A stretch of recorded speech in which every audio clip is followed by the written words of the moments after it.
that she was hunting for a man in England from 2013 onwards, when her marriage had crashed and she couldn't find anyone in Canada at the time. And she wanted wealth and she wanted fame. She was hoping to have intimate meetings with Howie Mandel. Mrs. Mandel got wind of this. Tom Bower has now shared fresh claims about the famous names Meghan Markle was allegedly trying to connect with before royal life became the center of attention.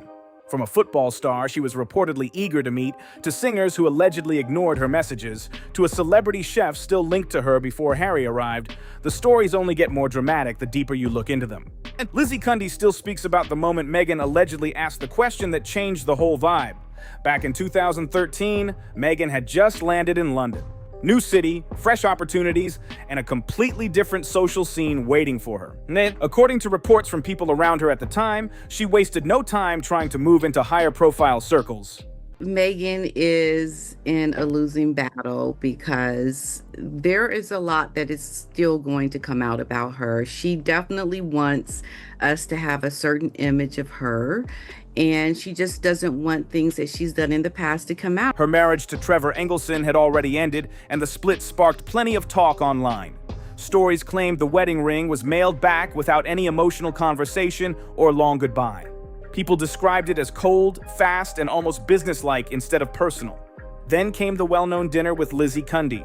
Before the evening was even over, Meghan allegedly asked if she could be introduced to a famous British football player. No slow build-up, no nervous moment, just a direct question right at the table. And it reportedly was not just any footballer. The name connected to the story was Ashley Cole. Trevor Engelson was very hesitant to put her forward for anything because Meghan was an embarrassment, no matter what she was put forward for and managed to get. She then tried to up the ante and turn it into something. One of Britain's most talked about athletes at the time.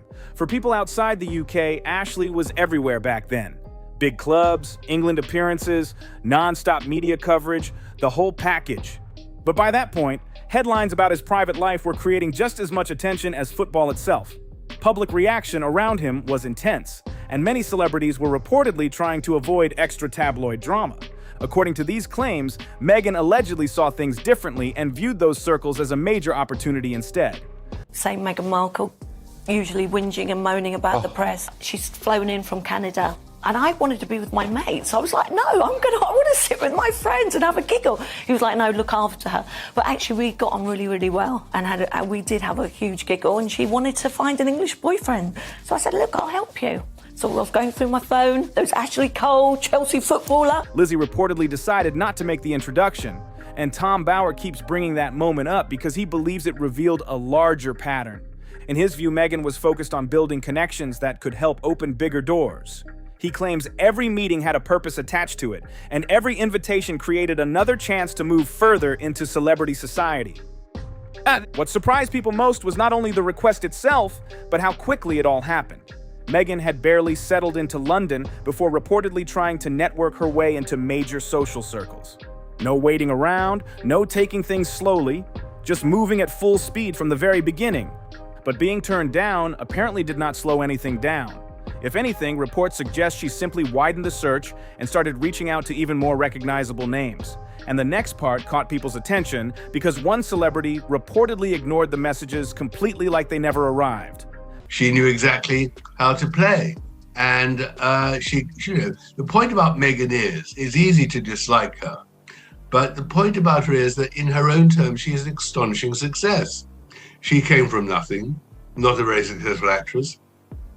She had no money. She had no future after the Suits series in Canada. And suddenly she's an international star with quite a lot of money. And of course, in her terms, that's a great success. By 2015, Meghan was allegedly contacting British pop stars online and attempting to arrange meetings. One of the names linked to the story was Matt Cardle, the former X Factor winner. At the time, Matt was known as a familiar face in UK entertainment with a solid fan base and public profile. Reports claimed Meghan reached out saying she was a big fan and hoped they could meet the next time she visited London. According to the story, Matt reportedly saw the messages, considered replying for a moment, and then quietly stopped responding altogether. Just flat out ghosted her with no reply at all, and people still talk about how wild that sounds for a second. And then, the same woman who would later step into royal life in front of the whole world reportedly couldn't even get a former X Factor winner to keep a steady conversation going. That detail alone still gets people online reacting with disbelief and jokes. But according to these stories, Meghan allegedly didn't slow down after that moment. She moved on and shifted attention toward another British name, Max George from The Wanted. You admired her at her performance, I mean. Exactly. I mean, it was so little then, if not nothing, and it's nothing now. Do you know what I mean? But so she got back. No, but she got back in touch, and I think that's interesting because you did this. See, Piers is raging. Piers Morgan is raging because he said that she ghosted him. But with you guys, it never got to anywhere because you had your girlfriend. Yeah, like I say, it was nothing. It was absolutely nothing. At that time, Max was constantly in the spotlight. Big boy band success, strong fan base, TV appearances, and attention from both the UK and the US. Exactly the kind of connection she was reportedly aiming for. Sources say the approach followed a familiar pattern. Compliments, playful energy, and praise for his work, followed by a casual suggestion to meet up sometime. Same style, different person. Max later said the interaction never felt serious to him. They exchanged a few polite messages, nothing deep, and then he moved on and barely thought about it again. Years later, when news about Meghan and Prince Harry exploded globally, Max reportedly saw her image again and thought, wait, wasn't she messaging me before? And the people who were on her hit list included Max George from the boy band The Wanted, the professional footballer, at the time Ashley Cole, and Matt Cardle, the former X Factor winner. So I'll get to all of that. But I think it's also sometimes very instructive, and I thank Princess Carparkle for the work finding these. Just taking a close look at the way that she appeared in the media. That moment alone turned into a talking point online and in tabloids. Tom Bauer keeps returning to these claims because he says they challenged the public image people were presented with for years. According to him, Meghan wasn't simply someone being pursued by celebrities. He argues she was actively trying to build connections inside those circles, while many of the people she contacted allegedly showed little real interest in return.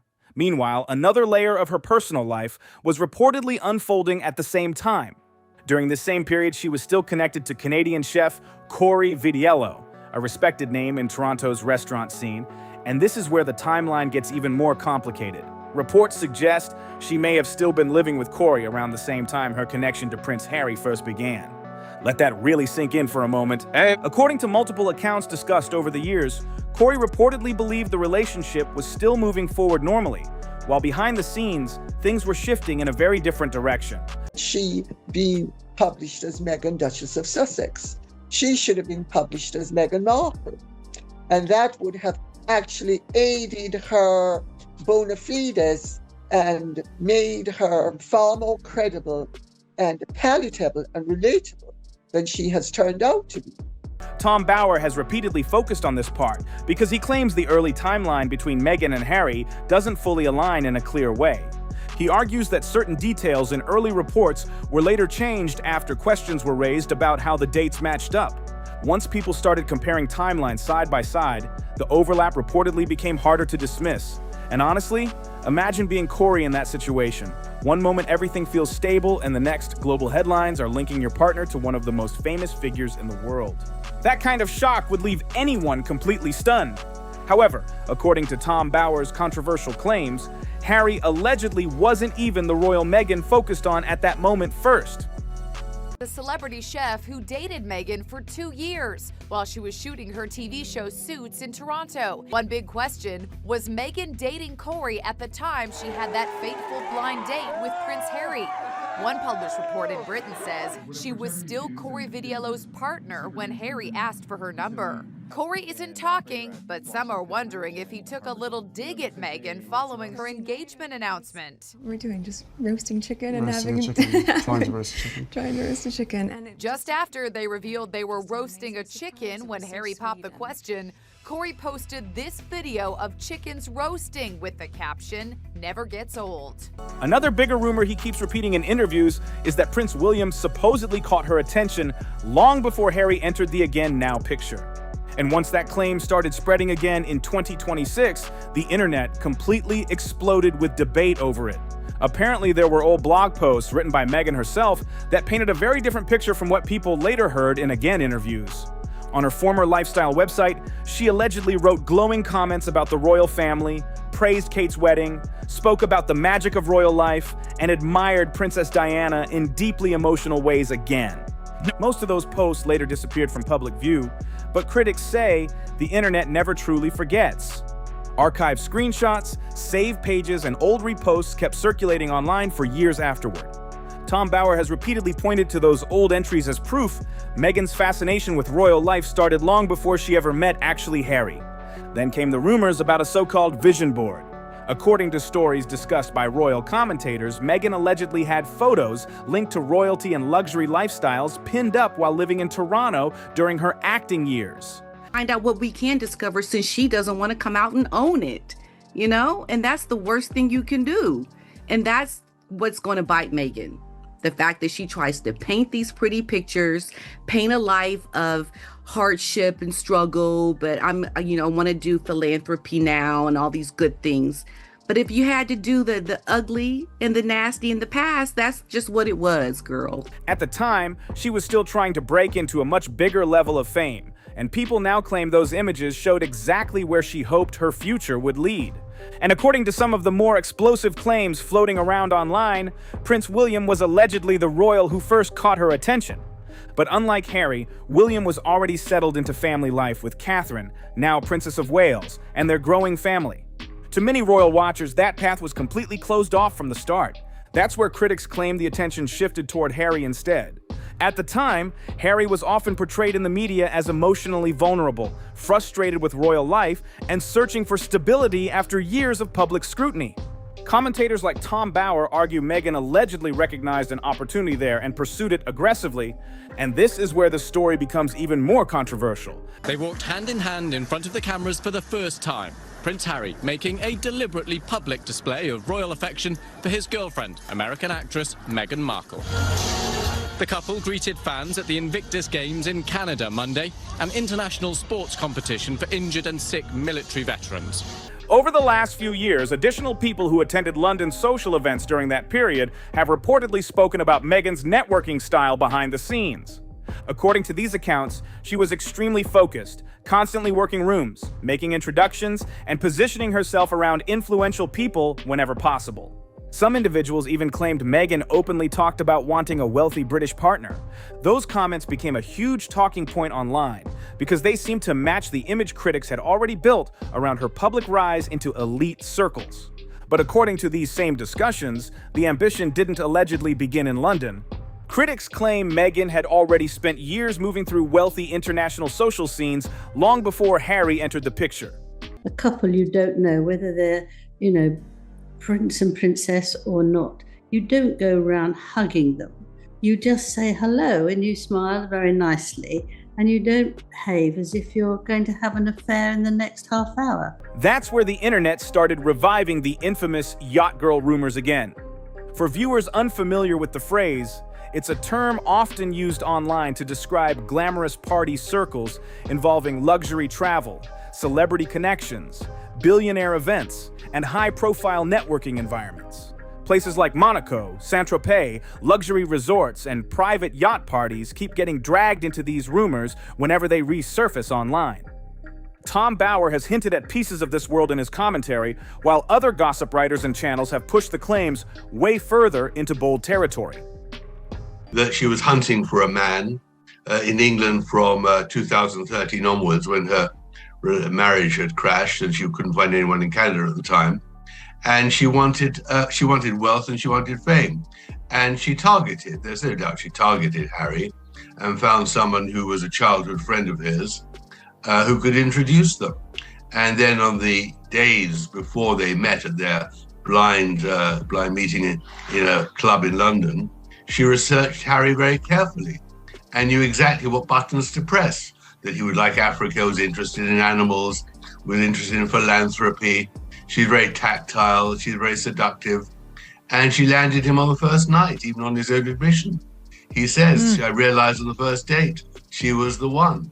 And of course, that's because she's also a great, in that sense, an actress. She knew exactly how to play. According to those reports, Meghan allegedly spent time around wealthy businessmen, celebrities, powerful investors, and international elite circles during parts of her 20s while trying to level up in the entertainment world. But critics say the key detail is this. Despite being around rich and influential men for years, none of those connections allegedly turned into anything long-term. Online commentary argues that people in those circles quickly picked up on ambition and often kept things casual instead of serious, moving smart and staying guarded. And then there are the photos that gossip channels keep recycling again and again. Images allegedly linking Meghan to high society party settings tied to controversial public figures, including Prince Andrew, still get talked about online years later.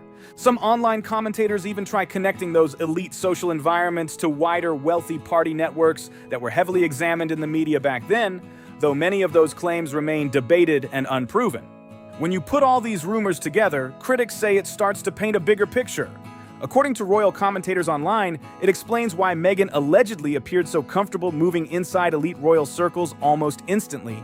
It also explains why in many interviews, huge chunks of her 20s get skipped over, jumping straight from childhood stories into suits like nothing else mattered in between. And according to Tom Bower and other critics, the image transformation didn't stop there. They argue the public was later given a polished version of Meghan as a major Hollywood success when they claimed the reality was far more modest. Let's be real for a second.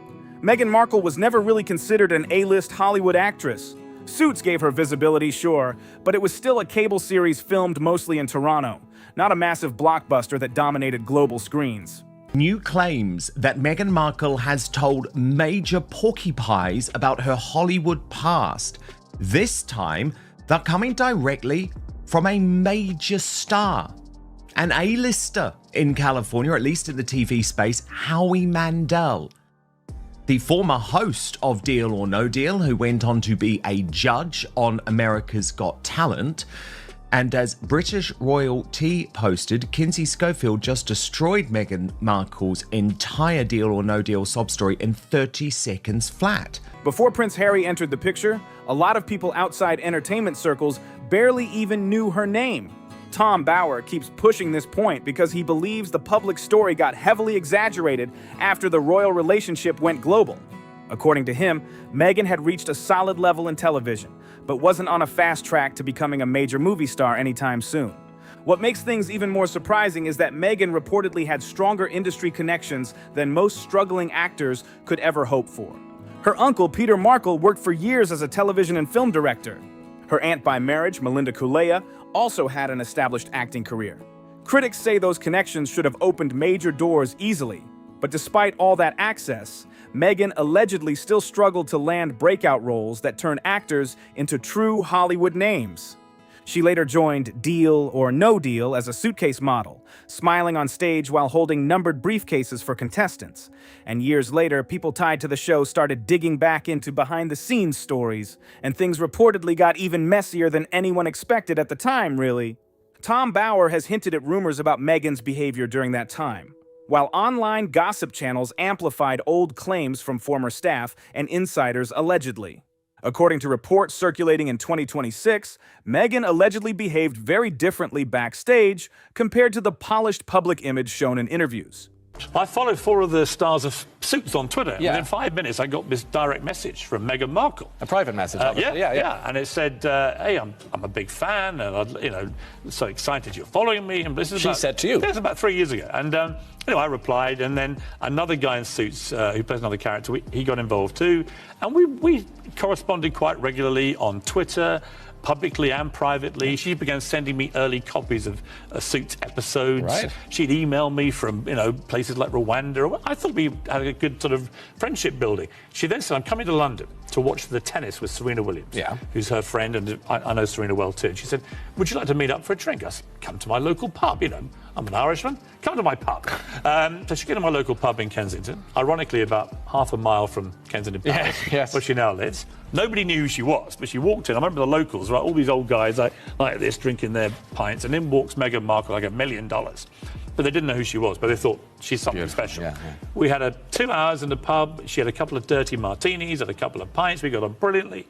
And then I put her in a cab, and it turned out to be a cab that took her to a party where she met Prince Harry. And then the next night they had a solo dinner together, and that was the last I ever heard from Meghan Markle. And I have never heard from her again. She ghosted me, Ryan. Meghan Markle ghosted me. Critics point to comments about feeling objectified on the show, while former staff members disputed parts of that narrative and said the real environment behind the scenes was more complicated than people were told in multiple accounts emerging online. And honestly, all of this ties back to the Piers Morgan story, because many royal critics say it shows the same pattern people keep accusing her of following over and over again. According to reports, the two first connected on social media after Meghan sent friendly messages praising his work and suggesting they meet while she was in London. Piers later said he found her charming and interesting. They met at a pub in Kensington for drinks and conversation. And after Harry entered the picture, Piers says Meghan completely vanished from his life overnight. No follow-up messages, no friendship, no casual check-ins, nothing at all. That detail still drives royal gossip channels crazy, because critics say it fits the image they've painted for years, according to ongoing discussions across online commentary circles today. When a stronger connection appeared, critics say everyone else instantly became irrelevant.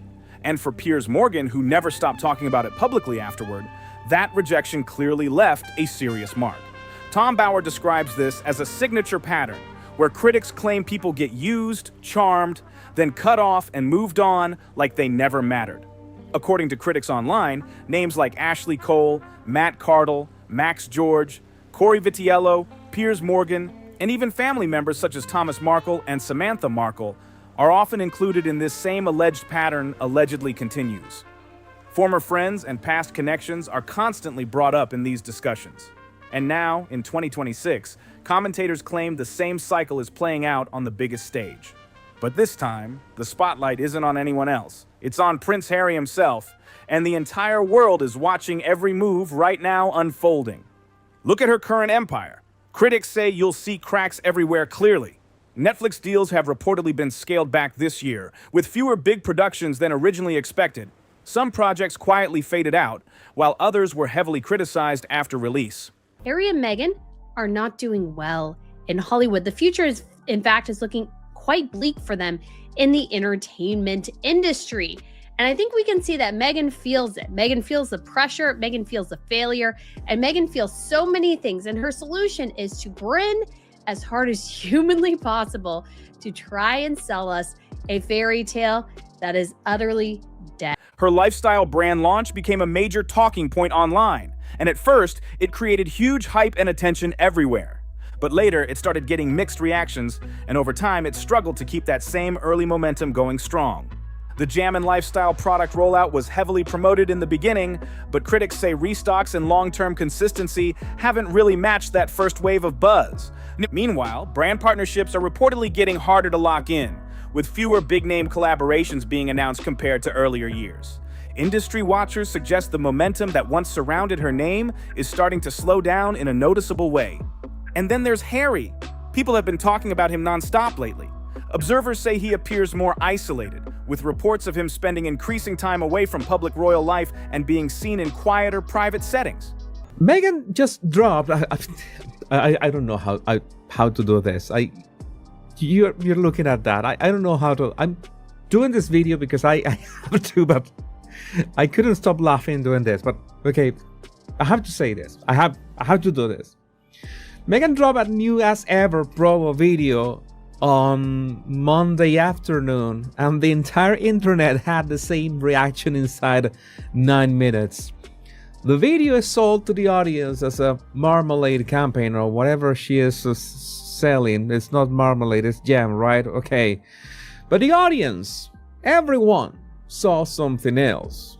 The internet by Monday evening had landed on a single comparison the brand team did not approve in the kitchen meeting. According to critics, even his social circle has changed a lot over the years. At the same time, royal commentators like Lizzie Cundy and Piers Morgan continue speaking out, while Tom Bauer keeps releasing claims that fuel ongoing debate everywhere. Each new interview or article seems to reopen old controversies and add fresh tension to the entire story. In their view, the carefully built public image focused on philanthropy, empowerment, and modern royal storytelling only works as long as people don't dig too deeply into the past. But once they do, critics say a very different picture starts to appear very quickly. That's why all these older claims keep resurfacing together at once. Past relationships, earlier rumors, early career choices, and disputed timelines are all being discussed again in 2026 like a storm that never fully settled. Critics argue that at this point the narrative has become too big to control anymore, and every new detail just adds more pressure to an already explosive public debate. And now the conversation keeps circling back to the same question online. Which part of this entire story stands out the most to people watching it unfold in real time? Got something to say about this? Drop your thoughts in the comments and let's get into it. If this breakdown made you see things differently, hit subscribe so you don't miss what's coming next. Tap that like button and share this with someone who needs to hear it.